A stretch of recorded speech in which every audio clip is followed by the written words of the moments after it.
Vijñāna-bhairava-tantra, verse 74.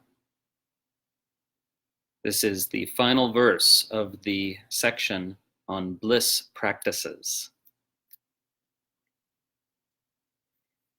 Yatra yatra manas tuṣṭir, manas tatraiva dhārayet, tatra parānanda-svarūpaṃ saṃpravartate. Wherever the mind delights, let your attention linger there. In any such experience, the true nature of supreme bliss may shine forth. So in this concluding verse of the section on bliss practices, unsurprisingly, it's driving the point home by saying, anytime something delights you, just utterly delights you, don't move on too quickly. Stay with it. Savor it. Right? We saw a similar theme in the verse about when one mood or train of thought or kind of state of consciousness kind of fades away or comes to an end, don't move on to the next one so quickly. Stay in the space between the thoughts or between the trains of thought. And in a similar way then, here we're told, yatra yatra manas tuṣṭir, wherever the mind delights, wherever there is this, just delight, tuṣṭi. Manas tatraiva dhārayet, let the mind, let the attention actually linger there, let it stay there. Hold it there, gently hold it there, dhārayet. And then, parānanda-svarūpaṃ saṃpravartate, the true nature of bliss may reveal itself. What does this mean? Well, again, as I mentioned in other videos, the point here is that consciousness has this inherent power of bliss, this ananda shakti. That is to say, it can experience this blissfulness simply by reposing in its own nature. But for most people, we need a sort of gateway. We need a way into that innate power of bliss within consciousness. And so we take advantage of those gateways in this tantric yoga tradition. And yet we also seek to go past the sensual experience itself, whatever it is, the smell of a fragrant flower, the taste of delicious food, the listening to sublime music, experiencing sexual satisfaction, any of these things, we seek to go beyond the actual sensual experience and the sensual object to the ananda shakti itself, the innate power of bliss. That takes some practice, okay? So this comes in stages, so if we take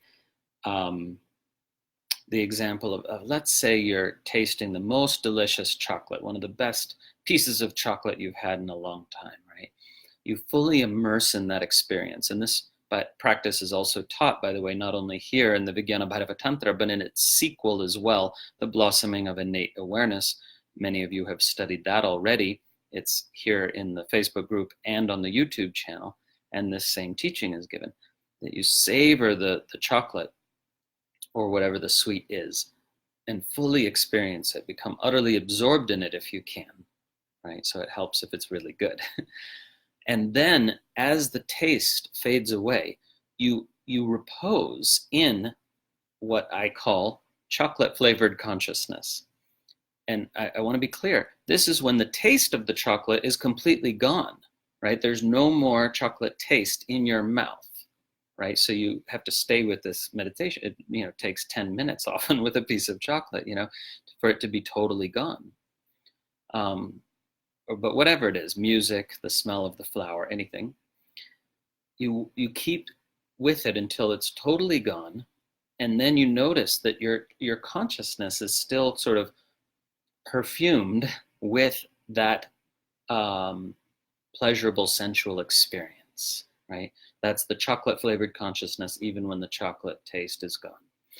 And then it becomes very subtle, but if you stay with it, that pleasurable chocolate-flavored consciousness, or whatever it is, then fades into this pure state of repose that the tradition calls vishranti, this ability to simply repose within yourself. And it's a gentle contentment, a gentle blissfulness. And now even the kind of impression or afterglow of the chocolate or flower or music is gone. And simply consciousness is reposing in itself, but it's able to do this because of the path we took to get there, if you see what I mean. So that's why in this tradition, if we listen to a beautiful piece of music, then we sit in silence afterwards for a while. You know, you don't just go straight to the next thing. You want to like go through this process of landing in this ananda shakti, this energy or power of bliss, which is simultaneously, again, a state of repose, vishranti, repose in self-awareness, in awareness of that innate power within consciousness, to simply enjoy itself, right? So in the same way, you know,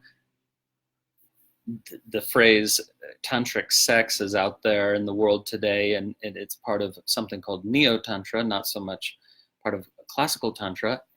And what's interesting is that the most, from the point of view of this teaching and this lineage, the most tantric sex you could have would be where you don't move on to the next thing too quickly, you don't start a conversation too quickly, you don't say, how was that for you?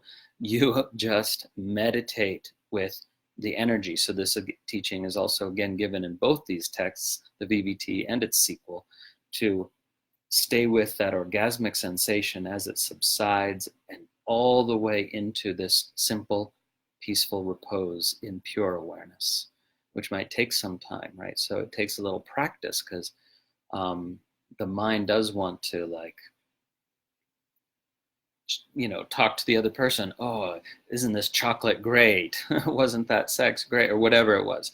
It really could be anything that's pleasurable for you, right?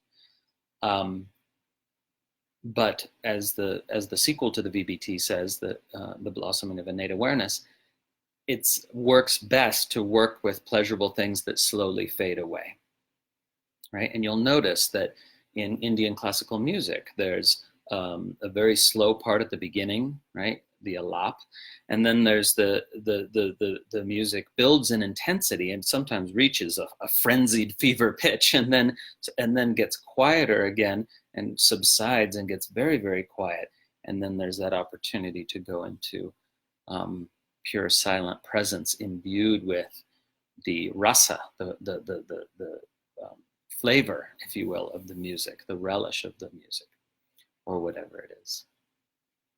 Okay, so this verse, of course, is not giving us a particular practice. It's telling us to do it with anything and everything that is blissful, pleasurable, sweet, and delightful.